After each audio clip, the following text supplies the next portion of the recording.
Creatine is the latest supplement sweeping the wellness world. Once reserved for bodybuilders and elite athletes like me, it's now a staple for your average gym goer.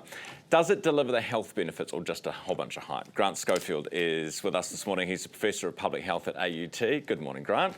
Morning, Ryan. Good to see you. So what is it, hype or is it actually good product? Yeah, I think the last couple of years of science has been incredible for creatine. I think we all started 20 years ago with bodybuilders, sprint athletes, and the endurance athletes were taking it. I think in the last 2 years, the science has been pretty convincing that it's going to help you sleep better.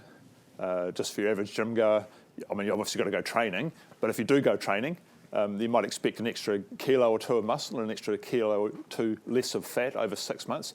Where else do you get that? Well, I didn't. Yeah, what have I been doing? Not using this. And you take it before the workout, eh? I think it's just a daily dose. Right. Yeah. Okay. Yeah, but that's not where it stops, because I think the most incredible things are around the brain, actually.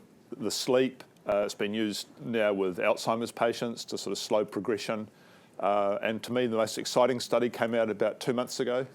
They randomised people to creatine and talk therapy for their depression, or just the talk therapy, and the creatine doubled the effectiveness.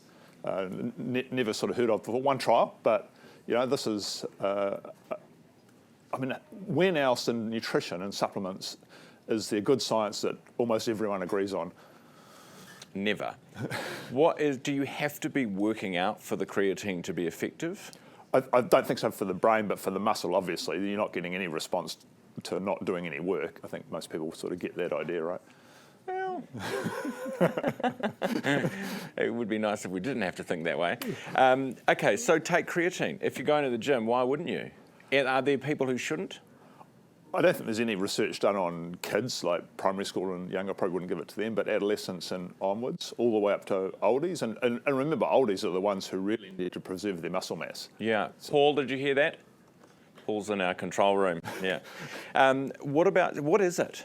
So it's creatine monohydrate. What it really does, it gets phosphate into the mitochondria. So the mitochondria, these little energy producers, every cell, like every second in your body, my body, our brains, there's millions of these reactions where we move ADP to ATP, phosphates required, and it increases the phosphate pool. If it works in muscle, it was probably always going to work in the brain. I mean, the brain's something like 20 times more energetic than a piece of working muscle, so energy is required. This helps the pool of some of the biochemistry involved. Grant, would you say for anyone watching this who's not a child that you should be taking creatine? I don't know if you should, but I don't think it's going to harm you, and it has potentially good benefits. I've been in this field for 30 years, and I really have not been enthusiastic about supplements. This is the first supplement I've been pretty much, well, even wildly enthusiastic about. I think it's, I mean, I'll take my family, my 84-year-old mum's on it, myself and my wife in our mid-50s are on it. I've got my young adult children and one adolescent child. They take it, they all work out. But yeah, that's really a big change in my family. Have you noticed any change in are you more muscly? Are you smarter? Well, come on, I thought you would have just been Well, I haven't seen you in person in a wee while. I feel good. I think I train a fair bit, so I was always pretty good, but yeah, I think it leans you up a bit. And let's face it, in your 50s, it's not getting any easier. No, just look at Paul. Hey, thanks for, just one final question. This is not related to creatine, but when people go on low-fat diet, you know, there's this fad of don't eat fat, fat's bad. Yeah. We've sort of been through that. Does that affect the brain? Because the brain needs a lot of fat, doesn't it? Yeah, I think particularly those omega-3s, which are in your fishes and quality meats and game and stuff. Yeah, I think you have potential for that. So yeah, keep eating the fat. Fat's great. I think that's our friend, really. But people stop eating it because they think that it's going to make them thin.